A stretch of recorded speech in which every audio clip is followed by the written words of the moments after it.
Bismillahirrahmanirrahim. Assalamualaikum warahmatullahi taala wabarakatuh. Al-Fatihah. A'udzu billahi minasyaitonir rajim. Bismillahirrahmanirrahim. Alhamdulillahi rabbil alamin. Ar-Rahmanir Rahim. Maliki yaumiddin.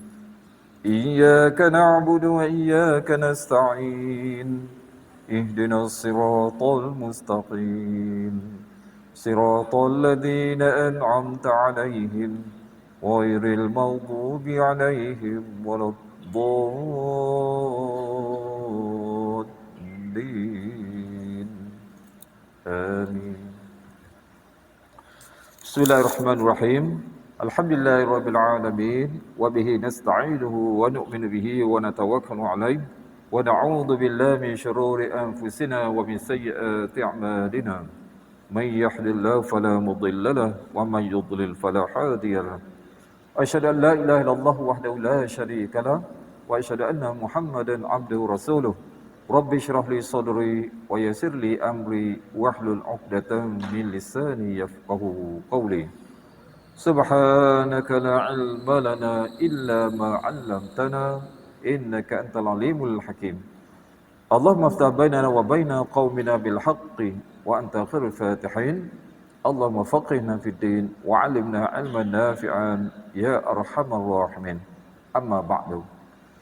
Alhamdulillah yang dikasihi menaikkan Tuan Imam, ahli jawatan ketua masjid, muslimin muslimah para jemaah yang dikasihi, dirahmati lagi disayang Allah Subhanahu wa taala. Bersyukur kita kepada Allah Subhanahu wa taala di pagi yang penuh kebahagiaan keberkatan ini kita ditempatkan oleh Allah Subhanahu wa taala semata-mata dengan rahmat kasih sayang dan taufik kepada Allah Subhanahu wa taala. Alhamdulillah kita dapat tunaikan fardu subuh berjemaah dan dapat kita meneruskan lagi dalam pelajaran tafsir. Jadi insya-Allah segera meneruskan kita lihat surah Nisa ayat yang ke-51. Surah Nisa ayat yang ke-51. Baik, sebagai renungan kita daripada surat lepas juga Allah Taala mengkritikkan tentang orang-orang Yahudi. Ya. Pertama sekali kerana mereka menganggap diri mereka itu bersih. Mereka bersih, suci pada dosa dan mereka layak untuk masuk syurga Allah Taala.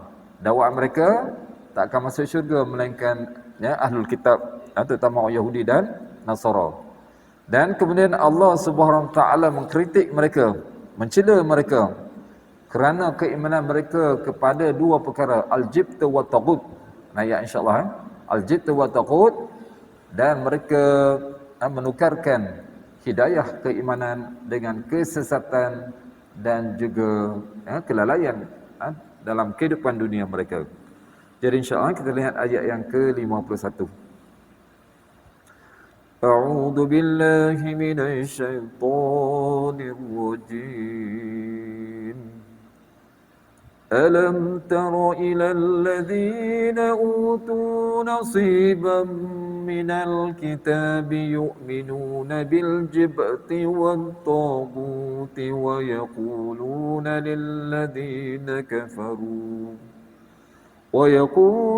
للذين كفروا هؤلاء أهدى من الذين آمنوا سبيلا. Baik, jadi dalam ayat ini juga Allah SWT mencela mereka, iaitu ditujukan kepada orang Yahudi. Sebab saya dah beritahu di Madinah yang paling hampir dengan Nabi Alkitab adalah orang Yahudi. Sebab puak Nasara mereka tak ada di Madinah ketika itu. Baik, alam tara, baik, tidakkah kamu perhatikan? Perhati bukan segera melihat, perhati dan fikir, ilal ladzina utu nasiban minal kitab, orang-orang yang diberi bahagian dari kitab. Kitab maksudnya adalah kitab Taurat, dia itu orang Yahudi. Baik, mereka kenapa? Yu'minuna bil jibti wat taghut. Mereka percaya kepada al-jib dan juga taghut. Itu dalam bahasa Arab, insya-Allah kita akan tafsirkan nanti. Baik. Jadi di sini ayat ini merupakan satu takjib, bahasa pelik, bahasa heran. Iaitu Betapa orang Yahudinya mereka ini mendustakan pendustaan. Jadi Allah Ta'ala jelaskan, ya Muhammad, tidakkah kau perhati, kau lihat bagaimanakah mereka itu bercanggah dengan kitab Allah. Mereka mendustakan Allah Ta'ala dan juga apa yang diturunkan kepada Nabi mereka. Kerana yang pertamanya, mereka lebih percaya kepada yang lain daripada kitab Allah Ta'ala. Baik, yang pertamanya Allah sebut beriman dengan Jibtu. Baik, jadi Jibtu ini, kalau mengikut Muhammad bin Ishaq yang diriwayatkan daripada Sayyidina Umar bin Al-Khattab radhiyallahu anhu, kata Sayyidina Umar, Al-Jibti ni makna sihir. Tu. Ya, sebab itulah jenis orang Yahudi kan, zaman dahulu mereka ni kuat sihir. Jadi mereka itu seolahnya kekuatan kuasa seorang tu ada pada sihir tadi. Atau nak Jibti tadi. Baik. Dan kata Sayyidina Umar lagi, Tawud pula adalah syaitan. Syaitan ni, tahulah jin semua tu, adalah. Itu maksud apa? Yang pendapat Sayyidina Umar radhiyallahu anhu. Baik, Alamah Abu Nasri bin Ismail Hamad Al-Jauhari, Imam Jauhari ini seorang ahli bahasa dah. Baik, dalam kitabnya As-Sihah, dia As-Sihah atau tentang lugah Al-Jibt ini, katanya kalimat yang ditujukan untuk berhala. Pertama tadi sihir dah, kata Sayyidina Umar, berhala itu samalah. Termasuk dia, iaitu peramal. Peramal ni tak kira sama ada tukang sihir ke, dan juga bomoh. Istilah kita panggil sekarang ni bomoh. Sebab bomoh ni dia buat tahu lah hak sebagainya. Baik, kalau kita lihat sini, Allah Ta'ala kritik pada ahli kitab yang percaya pada bomoh dan orang seumpamanya, ahli sihir ke, peramal masa depan ke, tukang tenun. Jadi hak zaman sekarang pun ada juga orang percaya kepada bomoh dan sebagainya. Itu tak boleh Sebab tu dia anggap dari sini Al-Jibtu. Jibtu ni maknanya tadi adalah apa? Mana mereka yang keluar daripada landasan yang benar. Baik, sementara Ibnu Abi Hatim diriwayatkan daripada Abdullah, ditanya tentang Tawud. Jadi katanya mereka itu adalah bomoh-bomoh, di mana para syaitan turun kepada mereka. Tu zaman dulu dia cerita dah, bomoh ni, nampak tak, mereka ada dipanggil khadam. Itulah khadam apa? Tak lain tak bukanlah, itulah syaitan mereka. Itulah yang menipu mereka. Itulah yang merosakkan mereka tadi. Jadi sampai sama dah. Baik, sementara kata Mujahid pula, Tawud adalah syaitan dalam bentuk manusia. Tu manusia ni panggil syaitan, senang yang dijadikan sebagai pemutus hukum dan dia adalah pemegang urusan mereka. Tak kira lah. Jadi maknanya orang ni dia berkuasa, seolah dia ada power kepada orang lain. Jadi orang akan hormat dia, akan percaya kepada dia. Tu dia juga, itulah Tawud. Baik, sementara Imam Malik rahimahullah ta'ala pula berkata, Tawud katanya adalah setiap sesuatu yang disembah, yang diibadat selain pada Allah Ta'ala. Tak kira bila sebut kata ni, bila sebut kata sembah ni, kita faham hak sembah yang zahir, berhala-berhala. Tu zaman dulu dah, tak kira mungkin sembah jin ke, sembah malaikat ke, sembah apa ke, baik itu juga. Dan termasuklah tadi, nampak tak, kalau percaya kepada nampak tak, kepada makhluk yang bukan-bukan, percaya pada bomoh dan sebagainya, itu juga beriman kepada mereka itu. Bukan beriman kepada qada Allah Ta'ala, tapi percaya lebih kepada bomoh tadi. Allahu Akbar. Jadi jangan jadi demikian. Kena tinggal dah. Kita sekarang alhamdulillah, ilmu-ilmu semakin tersebar, pencerahan semakin ketara. Kalau masih dia berpegang tahap itu, masih tak nak lagi atau berjalan ke majlis-majlis ilmu, maka tak dapat tidaklah kita kata apa, akan berada dalam kesesatan sama seperti ahli kitab zaman dahulu. Mereka ada kitab tapi dibelakangkan kitab tadi. Kita ada Quran, kita ada sunnah, Ya, jadi itulah yang pegangan kita ya. Okey.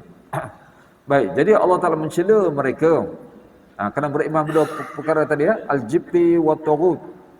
Jenis tukang sihir ke ataupun jenis beribadat selain pada Allah SWT. Baik. Baik, kemudian nah. Jadi hak sini ya, kalau kita lihat lagi maka Allah Taala ceritakan tentang Ahlul Kitab tadi. Ahlul Kitab tadi mereka memperdayakan orang musyrik supaya jangan ikut Nabi SAW. Malahan mereka mendakwa mereka itu lebih baik daripada agama yang dibawa oleh Nabi Muhammad. Dan apa yang disembah oleh orang-orang musyrik itu lebih baik daripada orang beriman. Na'udzubillah. Jadi mereka ni jadi syaitan mereka ni jadi syaitan kepada orang lain. Allah. Sebab tu yang tadi kalau kita lihat seperti mana dikatakan oleh oleh Mujahid rahimahullah taala, taghut itu adalah syaitan dalam bentuk manusia. Betul kita ingat dalam surah An-Nahl, minal jinnati wan nas. Daripada golongan jin, hak tak nampak, dan hak nampak ni manusia. Tapi orang ni al-taghut membuat manusia pada kebinasaan. Baik. Jadi kata mereka, wa yaquluna lil ladzina kafaru haula'i ahda minal ladzina amanu sabila. Ni mereka memperdayakan orang musyrikin supaya jangan ikut Nabi sallallahu alaihi wasallam. Dan mereka mengatakan, kata itu orang Yahudi mereka mengatakan kepada orang kafir, orang musyrik. Maksudnya musyrik Mekah bahawa mereka itu mereka itu lebih benar jalannya daripada orang-orang yang beriman. Allahu Akbar. Ya. Jadi itu dakwah mereka supaya orang musyrik tidak beriman kepada Nabi sallallahu alaihi wasallam. Iaitu maknanya kata mereka ini kepada orang musyrikin, maknanya mereka lebih mengutamakan orang kafir berbanding kepada orang yang beriman. Dan itulah merupakan kebodohan mereka. Dan ceteknya pemahaman agama mereka yang sebenar. Malahan mereka telah kufur kepada kitab yang Allah turunkan kepada Nabi mereka. Mereka menyimpang daripada kebenaran. Sebab itulah muslimin dan muslimat yang Allah Ta'ala. Jadi ingatlah sekarang Allah Ta'ala disebut wa in tanazza'tum fi syai'in farudduhu ila Allah wa rasulih. Kalau kamu berdialog, berdebat dalam satu perkara, tak kiralah nak apa perkara sekalipun, politik ke, ekonomi ke, sosial ke, agama ke, farudduhu ila Allah. Maka kembalilah kepada kitab Allah. Ini Al-Quran wa rasulih, dan juga kepada sunnah Nabi sallallahu alaihi wasallam. Sebab tu kita ni kena berdampingan dengan majlis-majlis ilmu. Kalau tidak, kita rasa kita ni dah pandai duniawi, tetapi agama kita tersasar. Alangkah ruginya. Hak lain nampak comel, tapi hak agama kurang. Allah. Tapi orang kita, nampak tak? Kadang-kadang dia tak rasa rugi. Tapi dia rasa rugi kalau dia terlepas dunia. Ya. Kalau dia dapat dunia yang lebih, dialah orang paling hebat. Dia orang paling beruntung. Dialah orang yang mulia. Allahu Akbar. Baik, Ibnu Abi Hatim diriwayatkan daripada Ikramah, kata Ikramah, baik Huyai bin Akhtab. Huyai bin Akhtab dan Ka'ab bin Ashraf. Baik, ini di antara orang besar Yahudi Huyai bin Akhtab dan Ka'ab bin Ashraf datang menemui penduduk Mekah. Kenapa kita datang? Sebab mereka ni adalah penduduk Madinah. Di Mekah ketika itu tak ada orang Yahudi. Tapi mereka ini, sebab mereka tahu Nabi Muhammad itu adalah orang Mekah, puak Quraisy, bangsa Arab. Jadi mereka berdua ni, dan mereka datang ke Mekah berjumpa dengan penduduk Mekah. Benar? Jadi penduduk Mekah pernah berkata kepada mereka berdua, kata kepada mereka tu, kamu adalah ahli kitab. Sebabnya Huyai dan Ka'ab ni memang masyhur dengan ahli kitab dan juga memiliki pengetahuan. Sebab mereka ni ada kitab, sedangkan orang musyrikin tak ada kitab. Baik, jadi tanya mereka, siapakah yang lebih baik antara kami dan Muhammad? Tu. Tanya orang musyrik dah. Tak lebih siapa yang betul? Hak kami pegang ni ke Muhammad? Hak Muhammad buat yang baru itu. Baik, maka keduanya pun menjawab.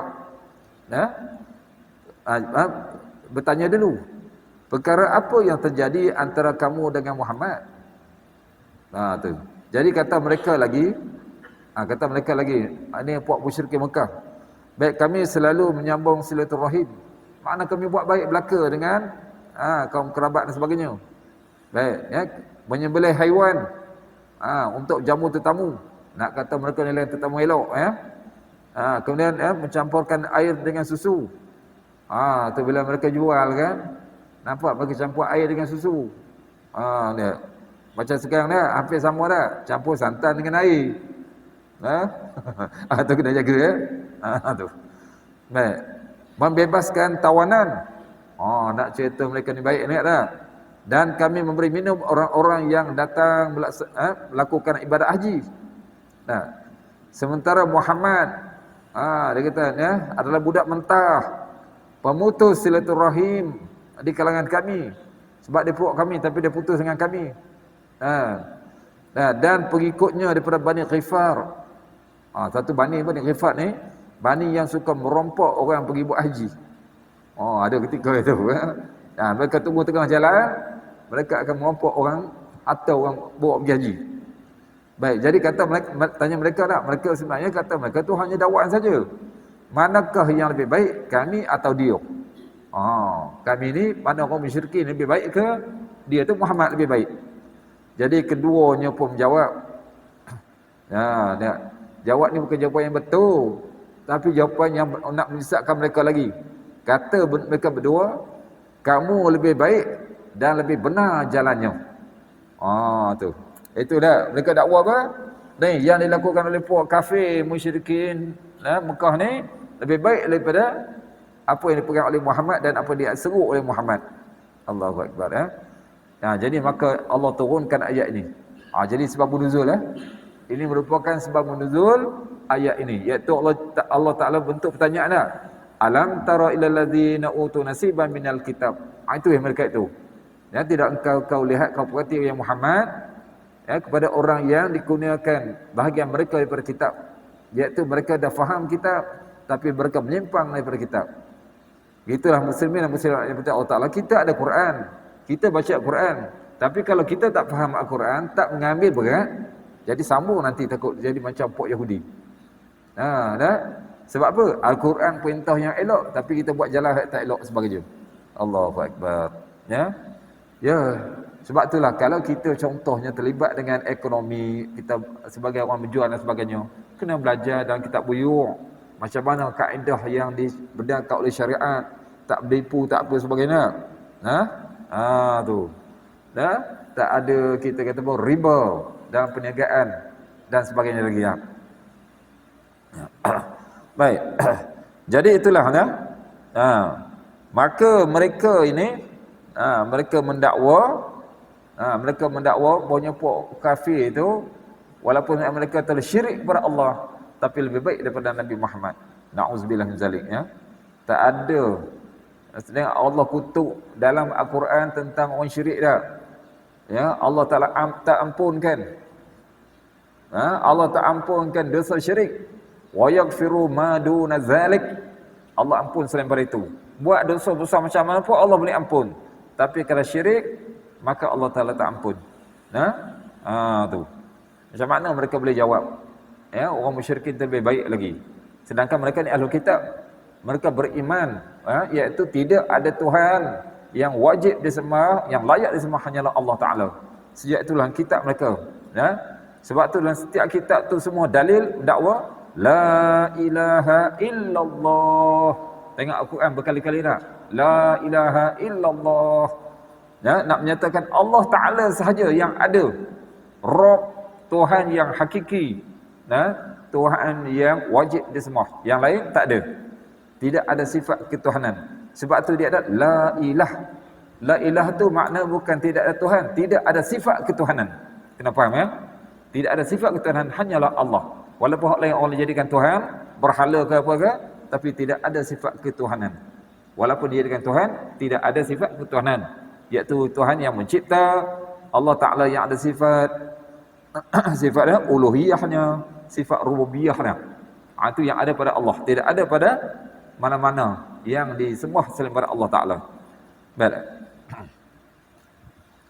Baik ya. Jadi di sini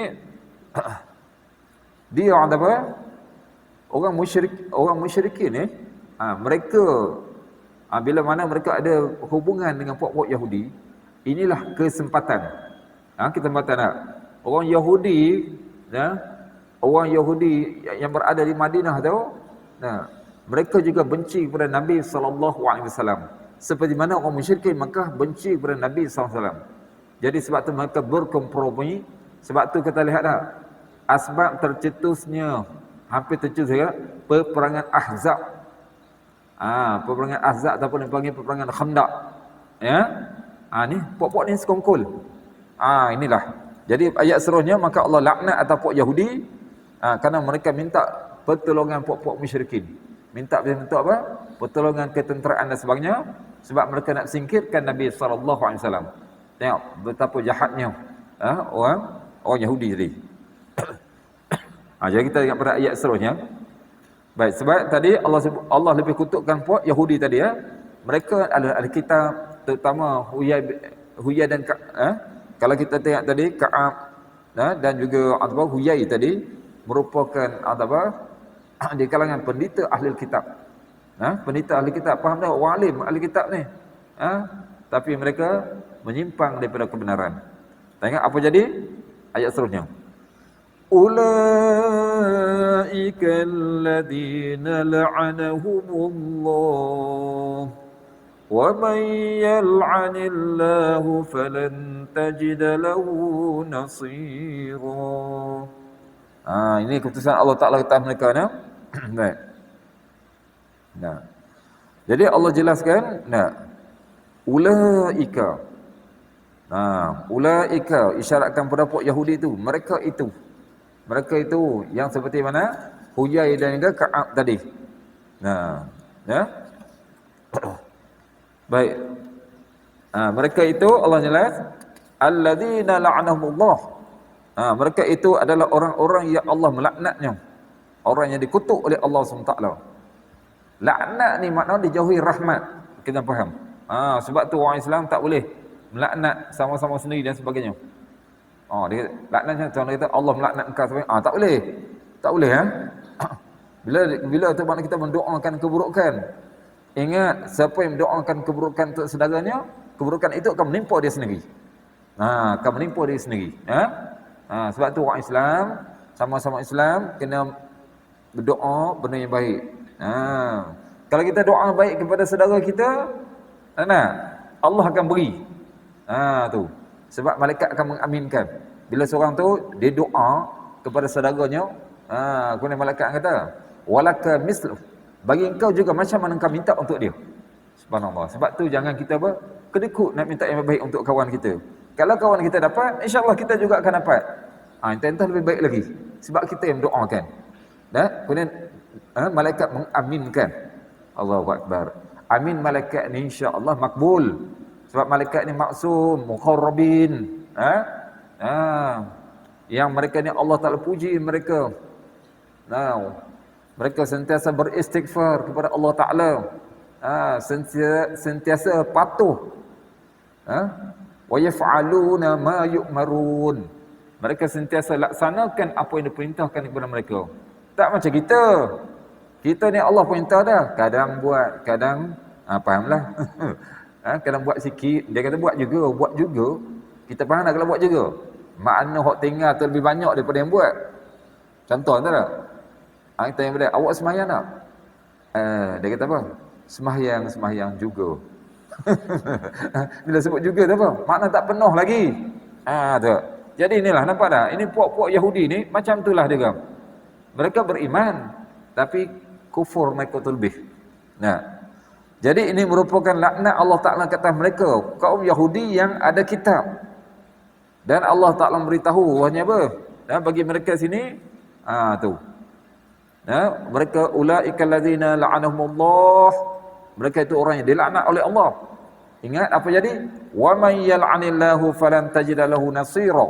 Oh, ini bahaya dia. Ya. Ya, barang siapa yang dikutuk oleh Allah, kalau Allah Taala kutuk, Allah laknat, nescaya ya, Allah tajida, nescaya kamu terbalik kepada orang yang dilaknat itulah. Nescaya kamu sekali-kali tidak akan memperoleh penolong baginya. Allah tak akan lepas daripada musibah yang dilaknat oleh Allah Taala tadi. Nah, jadi pertama sekali Allah melaknat kata orang Yahudi kerana mereka mendustakan kebenaran, dan kerana Allah memberitahunya tidak ada penolong bagi mereka di dunia ini. Dunia ini tak ada penolong mereka, apatah lagi di akhirat. Sebab orang Yahudi di akhirat mereka kata apa? Tak apa, mereka ni ahli syurga. Mereka ahli syurga, Puak Muhammad tak ada apa. Mereka menolak keimanan orang Islam, keimanan sahabat kepada Nabi SAW. Allahu Akbar. Baik baik, oleh itu nampak tak baik, oleh itu mereka ni mereka telah minta pertolongan kepada kaum musyrikin supaya kongsi dengan mereka untuk singkirkan Nabi Muhammad, kalau boleh bunuh Nabi Muhammad terus. Allahu Akbar. Pertama kita fahamlah, kalau orang Yahudi mereka prejudis sebab mereka ni Yahudi, bangsa Yahudi, dan mereka tak nak orang lain yang jadi nabi. Tak nak orang jadi nabi. Ini pula nabi yang terakhir yang special pula daripada puak Arab, puak yang tak pernah ada kitab. Mereka tak boleh terima. Itu prejudis mereka. Jadi mereka telah minta kepada kaum musyrikin untuk apa? Menentang Nabi sallallahu alaihi wasallam. Baik, sesungguhnya mereka sengaja mengatakan itu hak yang tadi, sedangkan mereka tahu kebenaran itu pada Nabi Muhammad, tapi seolah mereka menyokong puak musyrikin dengan syirik mereka itu. Mereka mengatakan itu supaya orang-orang musyrikin itu cenderung untuk tolong mereka. Dan mereka telah menyambut telah menyambut dan turut bersama dengan mereka ini. Makna puak musyrikin telah datang. Ketika itu puak musyrikin ini sebelum pengislaman Sayyidina Abu Sufyan. Masa itu Abu Sufyan ketua di Mekah, dialah yang telah membawa 10,000. Dia bawa 10,000 tentera. Subhanallah. Nak serang Madinah. Sebelum ini peperangan semua di luar Madinah. Di luar Madinah, anda kata bukan dalam bandar. Sekarang ni mereka nak serang terus Madinah. Yang Islam mereka nak bunuh belaka. Allahu Akbar. Baik, jadi puak musyrikin telah menyambut dan turut bersama dengan puak Yahudi itu dalam peperangan Ahzab. Peperangan Ahzab sebab kita ingat peperangan pertama peperangan Badar tahun 2 Hijrah. 2 Hijrah dah. Dan selepas tu setahunnya tahun yang ketiga tu peperangan Uhud. Lepas tu yang berlakunya peperangan Ahzab. Ni di antara peperangan hak besar antara Nabi SAW, umat Islam dengan orang musyrikin Mekah. Tu. Baiklah. Jadi dari sinilah apa? Sehinggalah Nabi SAW sebab dengar apa? Nabi ada perisik juga dengar. Puak-puak tentera musuh ramai sekali. Jadi mereka yang berada di Madinah ni berapa orang je? Mamak berapa dari ibu-ibu tak mampu dengan tentera hak sana, hak dengan bilangan ramai, dengan kelengkapan yang lebih banyak dan sebagainya. Baik, inilah atas nasihat Sayyidina Khalid Al-Walid, bukan Salman Al-Farisi. Bukan Sayyidina Khalid. Sayyidina Khalid masa tu bersama dengan tentera tu lagi, tentera kafir lagi. Atas nasihat Salman Al-Farisi, supaya Nabi SAW dan juga sahabat-sahabat Madinah itu menggali parit. Sebab tu dia panggil Khandaq. Khandaq tu parit.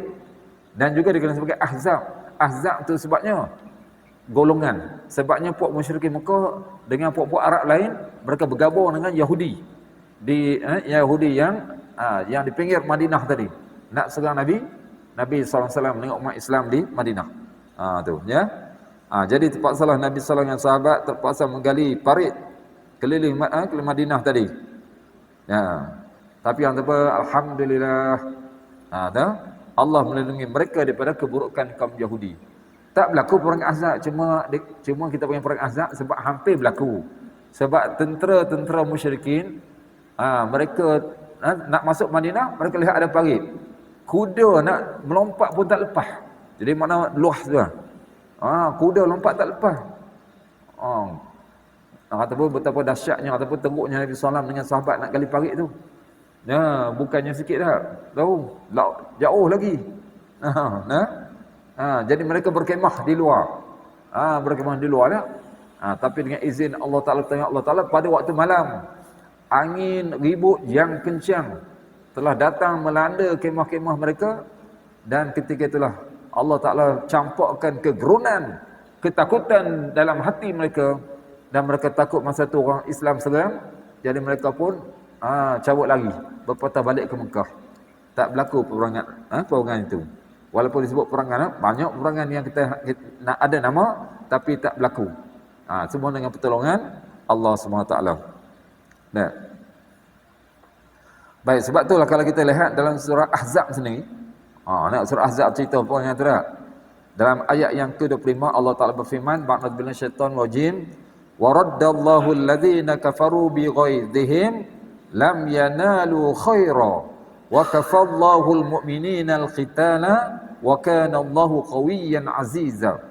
Ini Allah ceritakan apa? Pertolongan Allah Ta'ala dalam perang Ahzab tu lah. Dan Allah menghalau orang kafir itu. Allah menghalau orang kafir itu yang keadaan mereka penuh penuh dengan ghaib. Ghaib ni mana? Kemarahan. Ada. Dan lagi mereka tidak memperoleh keuntungan apapun. Tak dapat apa pun mereka. Ramai orang datang daripada Mekah nak serang Madinah, tak dapat apa pun. Dan Allah menghindarkan orang-orang mukmin. Allah Ta'ala selamatkan mukmin dari peperangan. Tak berlaku peperangan. Dan Allah Ta'ala maha kuat lagi maha perkasa. Tu Allah tolongkan tentera-tentera Islam. Tak berlakunya peperangan. Perangan Ahzab ataupun Khandaq tadi. Walaupun kita dengar salah kita berlakunya perangan Khandaq, tapi peristiwa tak berlaku. Sebabnya apa? Yang saya sebut waktu malam itu angin yang kencang melanda, kemah-kemah berterbangan, takut mereka.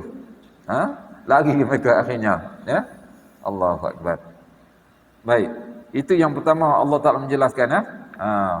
Iaitu Allah sebutkan mereka itu dilaknat oleh Allah, nampak Yahudi, dan Allah Ta'ala ceritakan siapa yang dilaknat oleh Allah itu maka tak ada penolong di dunia maupun esok di akhirat. Baik, yang kedua pula, bagi mereka dah. Am lahum nasibum minal mulki fa idzan la yu'tuna an-nasa naqira. Tu. Jadi ayat seterusnya pula Allah Ta'ala menjelaskan inilah sifat hasad dengki puak Yahudi dan juga kebakhilan mereka berkebaikan. Jadi Allah Ta'ala tuju bentuk pertanyaan. Sebab bentuk pertanyaan ini lebih apa? Lebih naik. Lebih naik ataupun semangat untuk dengar dan juga untuk lebih faham. Sebab orang tanya tu orang yang ditanya tu akan lebih apa? Lebih beri perhatian. Baik, am lahum nasibun minal mulk. Allah tanya mereka dah. Ataukah ada bagi mereka bahagian dari kerajaan? Maksudnya ada kekuasaan yang mereka boleh nak. Seperti mana juga kata. Termasuklah apa? Adakah orang Yahudi mereka sendiri yang layak untuk beri siapa yang jadi nabi yang terakhir? Tu jadi situ dia. Adakah mereka ada kuasa untuk melawan dengan rasul yang Allah utuskan? Allahu Akbar. Jadi kalimat ini ada pertanyaan tapi merupakan bantahan. Pertanyaan bentuk bantahan. Iaitu apa? Istilah jangan doa haraplah kamu nak diberi kuasa. Tu. Maksudnya mereka tak memiliki kekuasa apapun. Walaupun mereka sungguh dengan orang kafir dah, musyrikin Mekah nak menjatuhkan Nabi SAW, tak. Baik. Itu yang pertama sekali. Maknanya Allah Ta'ala engkar. Engkar iaitu mereka ini tak berkuasa nak menentukan. Cuba kita lihat macam sekarang pun. Mereka kuasa mereka apa? nak gunakan kekuasaan mereka, ekonomi mereka dan sebagainya untuk menguasai dunia. Ya. Sebab tu nak Amerika tu, White House memang dalam genggaman mereka. Sebab tu seolahnya mereka ni secara tak langsung. Secara tak langsung seolah nak menguasai dunia. Tapi Allah tetap bukan mereka boleh menguasai sepenuhnya. Tu. Okey. Baik, maksud pada tadi adalah mereka tak memiliki kuasa apa sekalipun. Baik, sebaliknya Allah sifatkan mereka itu dengan sifat bakhil, kedekut. Kedekut. Maka Allah sebut faizan. Faizan diandaikan kalau mereka tak ada kuasa, apa jadi tak? La yu'tunan nasa naqira. Maka kalau begitu Allah kata, kalaulah diandai kata mereka ada kuasa, maka mereka tidak akan memberikan sedikit pun daripada kebaikan kepada manusia. Tu. Betul, cuba kita lihat sekarang ni. Apa yang Yahudi buat? Kepada dunia. Tu. Dia nak kekayaan. Nampak? Dia nak ada seolah je dia ni kuasa untuk perintah dan sebagainya. Inilah sifat mereka. Sebab tu Allah jelaskan, seandainya mereka memiliki kuasa ataupun kerajaan, pasti mereka tidak akan memberikan apa kebaikan pun kepada manusia, apatah lagi kepada Nabi Muhammad. Ketika itulah, tengok sekarang pun tak ada kebaikan untuk manusia, menyusah lagi ada. Nampak tak? Sahabat-sahabat kita di Palestin, nampak? Diserang sana, negara mereka dijajah Allah, ramai, nampak, yang menjadi mangsa korban keganasan Zionis Yahudi ni. Allahu Akbar. Jadi makna mereka tidak memberi, tak beri sedikit pun kebaikan. Tu hanya kalau mereka tu kalau beri apa nak? Nakiro.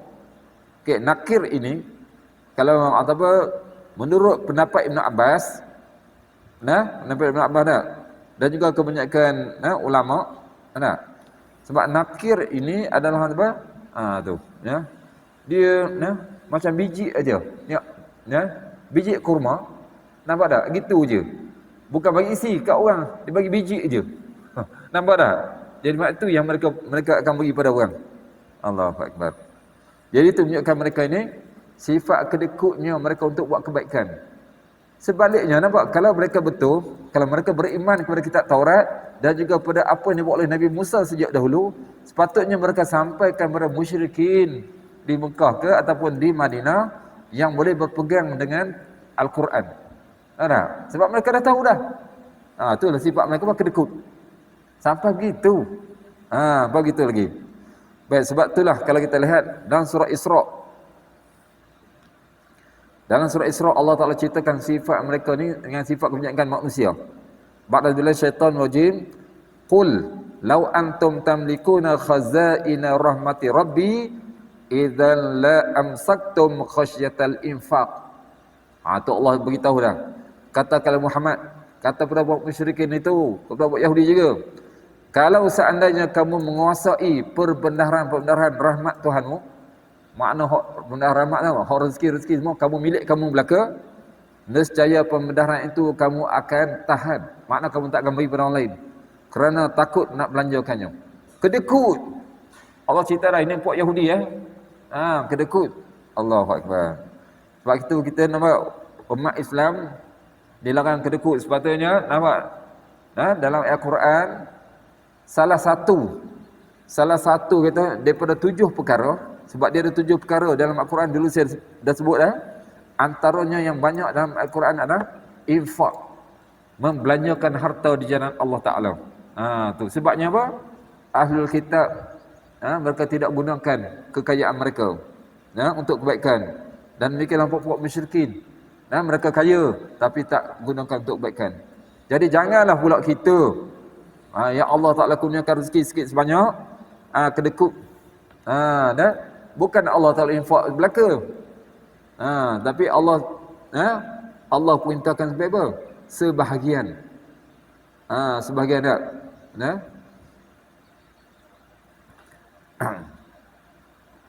Sebab tu Allah sebut tak? Ya ayyuhalladzina amanu. Wahai orang yang beriman, Allah pesan kepada kita tak? Nah, janganlah kamu apa?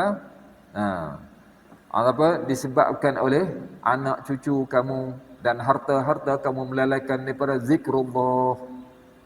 Tu tak? Sebab tu Allah sebut wa anfiqu mimma razaqnakum min qabli an ya'tiya ahadakumul mautu. Allah sebut dah. Berbelanjalah kamu sebahagian apa yang kami beri rezeki kepada kamu sebelum datang kematian kepada salah seorang kepada kamu. Fayaqula, dia akan kata apa? Fayaqula rabbi laula akhartani ila ajalin qarib. Ya Tuhanku, tangguhkanlah sedikit masa padaku, aku nak buat baik. Nah, bila dah nak mati tu kan, baru minta kepada Tuhan. Tak nak Allah kata jangan jadi macam tu. Ni masa kita sihatlah. Tolong apa yang kita boleh tolong sahabat-sahabat kita dan sebagainya. Allahu akbar. Jadi maksudnya mereka itu takut kehilangan apa yang mereka miliki. Padahal tidak terbayang bahawa apa yang mereka milik itu semua akan hilang. Kita tengok apa yang kita ada pun akan hilang juga. Kalau kita tak bagi pada orang lain pun, ada kita bagi melalui orang lain. Tak bagi pada sahabat-sahabat kita, Allah guna apa? Bagi pada kereta, bagi pada kenderaan, macam-macam. Bagi pada apa? Kesihatan. Macam Allah tarik balik tak? Baik. Tetapi disebab mereka tetap bakhil, kedekut. Tak. Oleh sebab itu Allah ceritakan kebanyakan manusia dalam surah Isra. Wa kanal insanu qatura. Tidak. Wa kanal insanu qatura, dan adalah manusia itu sangat bakhil. Qatur ni sangat bakhil. Kedekut. Betul lah kita dengar dah. Untuk kebaikan kedekut. Diri dia pun kedekut juga. Dia letak tempat yang dia untuk berhibur saja, tak letak tempat yang majlis-majlis untuk mengingati Allah Taala. Masa dia untuk dunia banyak sekali, untuk akhirat sedikit. Harta dia untuk dunia banyak dia belanjakan, tapi untuk akhirat sedikit. Allah Akbar. Itu Allah jelaskan manusia itu sangat bakhil. Baik. Jadi kemudian Allah Taala ceritakan hasad mereka. Hasad mereka tu puak Yahudi. Baik. Am yahsudunan nas ala ma atahumullahu min fadlih faqad atayna ala Ibrahim al-kitaba wal hikmata wa atainahum mulkan azima. Jadi Allah peringatkan kepada orang Yahudi dah. Am yahsudunan nasa ala ma atahumullah min fadli. Allah tak tanya kepada orang Yahudi, ataukah mereka ni Yahudi dengki. Mereka dengki kepada manusia. Manusia maksud ini kata ulama ahli tafsir Nabi Muhammad maksud dia. Mereka dengki kepada Muhammad lantaran kurniaan Allah yang Allah kurniakan kepadanya. Iaitu patutkah mereka ini dengki kepada Nabi SAW? Iaitu atas kurniaan Allah Ta'ala kepada Nabi sebagai Rasul yang terakhir, Rasul yang agung. Allah anugerahkan kepadanya, bukan kepada puak Yahudi. Sehingga mereka tidak mahu membenarkan kenabian Nabi Muhammad. Tu tak. Dan juga termasuk juga pembesar-pembesar musyrik Mekah. Mereka tu kaya orang. Tapi adakah patut mereka dengki kepada Muhammad? Allah kurniakan kenabian. Sebab ada puak-puak Mekah. Puak Mekah tak kata mereka, Muhammad ni orang miskin. Sepatutnya yang menjadi Nabi itu bukan Muhammad, tapi Al-Walid bin Mughirah. Salah seorang tua yang dihormati, orang yang amat kaya ketika itu. Dia memang ketika itu dia orang seorang jutawan. Zaman jahiliah jutawan dah tu. Al-Walid bin Mughirah. Tu. Kata mereka, ni lah orang yang layak. Ini pun sama ya. Jadi Allah tujukan kepada orang Yahudi dan juga kepada puak musyrikin Mekah. Patutkah mereka dengki kepada Nabi Muhammad? Allah Ta'ala kurniakan kenabian itu. Baik, kalau puak Yahudi pula, iaitu kedengkian mereka disebabkan kerana Nabi Muhammad itu keturunan Arab, bukan daripada Bani Israel. Bukan daripada puak Bani Israel tadi. Allahu Akbar. Baik, Imam Tabari diriwayatkan daripada Ibn Abbas. tentang ayat ini, am yahsudunan nas, ataukah mereka dengki kepada manusia itu Muhammad? Kata Ibn Abbas, iaitu seolah-olahnya kata mereka itu puak Yahudi pak, kami adalah manusia yang memiliki kelebihan berbanding kepada manusia lainnya, itu puak Arab. Sebab puak Arab dalam keadaan jahil kita itu, walaupun ada yang kaya sebagainya, sedangkan puak Yahudi mereka ahli kitab, mereka juga kaya sebagainya. Baik. Jadi Allah Ta'ala peringatkan kepada mereka. Allah peringatkan kepada mereka ada. Faqad ataina ala Ibrahim al-kitaba wal hikmata wa atainahu mulkan azima. Ingat Allah sebut dah. Sesungguhnya kami telah berikan kitab dan hikmah kepada keluarga Ibrahim. Baik, bila kita sebut pada keluarga Ibrahim, kita ingat. Ya? Sebab Nabi Ibrahim nampak.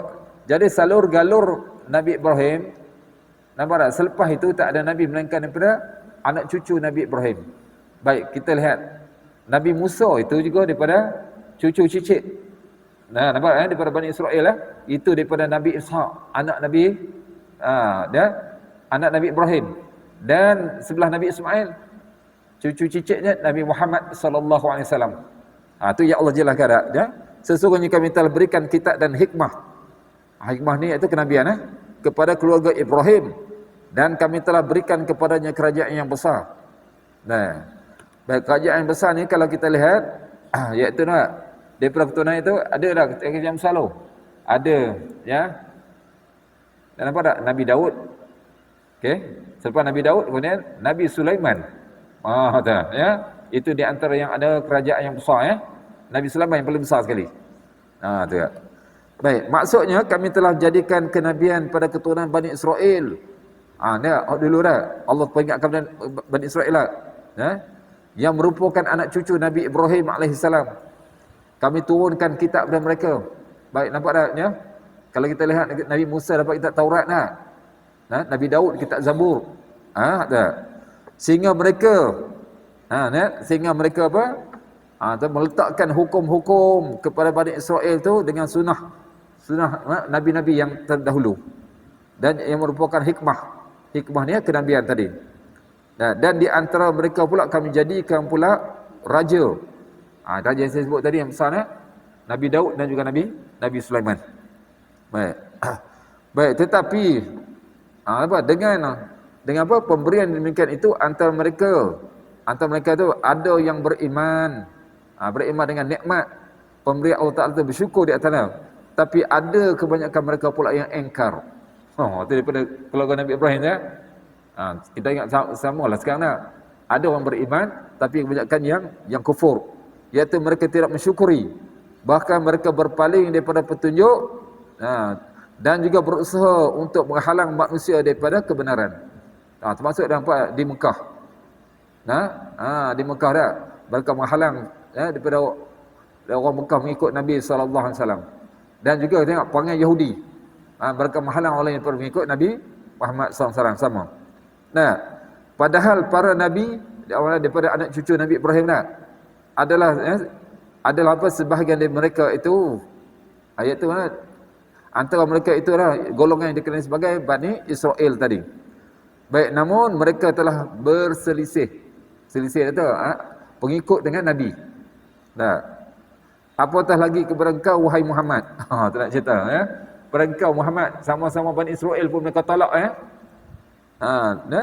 dan Nabi itu bukan Bani Israel kan, maka tentulah mereka dia lebih hasad lagi.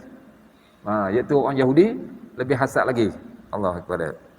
Baik, kata Imam Mujahid, Allah berfirman, ada ayat itu maksudnya, di antaranya mereka ada yang beriman kepadanya itu maksud Nabi Muhammad sallallahu alaihi wasallam. Seperti mana yang saya sebut dulu, seperti mana Abdullah bin Salam, penita Yahudi Abdullah bin Salam juga sahabat-sahabatnya. Tapi yang paling ramai adalah berpaling daripadanya. Sedikit saja yang beriman, yang lain kufur belaka.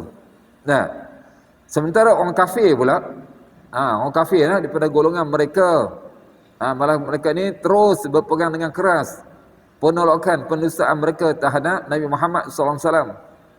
Dan mereka menyimpang jauh daripada petunjuk yang dibawa oleh Nabi dan juga apa kitab yang telah mereka berpegang selama ini. Baik oleh sebab itulah Oleh sebab itulah Allah jelaskan semua ni. Tengok ayat satu lagi dah. Faminhum man amana bihi wa minhum man sadda an wa kafa bi jahannam sa'ira. Tu putusan dia. Tu ya. Jadi Allah jelaskan faminhum man amana bihi. Maka di antara mereka itu, antara apa? Pok Yahudi itu, ada orang beriman kepadanya, iaitu kepada Muhammad yang saya sebut tadi, Abdullah bin Salam dan sahabatnya. Tetapi wa minhum man sadda anhu, dan sebahagian mereka pula yang menghalang orang ramai, menghalang orang ramai manusia daripada beriman kepada Nabi Muhammad sallallahu alaihi wasallam. Apa balasan dia? Wa kafa bi jahannam sa'ira. Itulah. Cukuplah. Allah kata cukuplah balasan bagi mereka Jahannam. Itulah. Neraka Jahannam yang menyala-nyala apinya. Baik, jadi ayat ni nak tolak kepada pendapat Pok Yahudi itu apa? Mereka adalah ahli syurga. Ya, mereka adalah anak-anak dan kekasih kepada Allah. Subhanallah.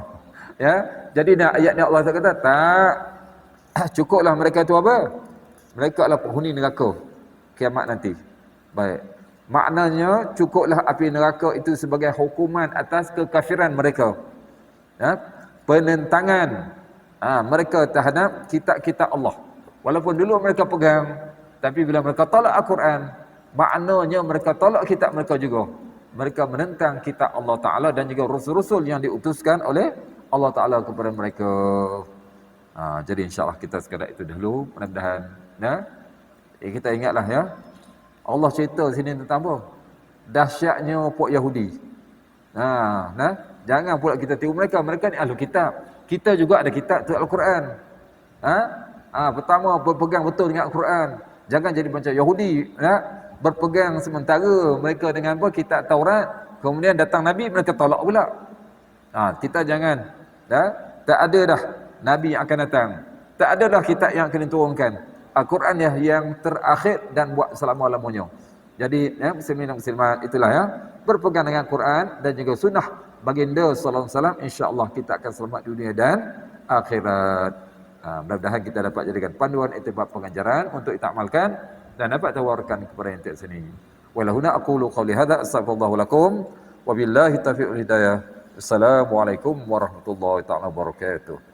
أعوذ بالله الشيطان الرجيم بسم الله الرحمن الرحيم يا أرحم الراحمين يا أرحم الراحمين اللهم لا نسألك خير ما يسألك عبادك محمد صلى الله عليه وسلم ونعوذ بك من شر ما يسأل محمد صلى الله عليه وسلم اللهم اجعل القرآن شفيعا لنا في الدنيا والآخرة واجعل لنا شفيعا في القبر وفي المحشر وفي ميزان في الصراط وادخلنا الجنة كالفصل برحمتك الرحمن اللهم اغفر لما وترضى اللهم زدنا علما نافعا وزدنا يقينا صادقا وزدنا عملا متقبلا عندك يا أرحم الراحمين ربنا ظلمنا أنفسنا وإن لم تغفر لنا وترحمنا لنكون من الخاسرين ربنا آتنا في الدنيا حسنة وفي الآخرة حسنة وقنا عذاب النار وصلى الله على سيدنا محمد وعلى آله وصحبه أجمعين والحمد لله رب العالمين سبحان الله وبحمده سبحان الله وبحمدك أشهد أن لا إله إلا أنت أستغفرك وأتوب إليك بسم الله الرحمن الرحيم والعصر الإنسان في خسر إلا الذين آمنوا وعملوا الصالحات وتواصوا بالحق وتواصوا بالصبر والله سبحانه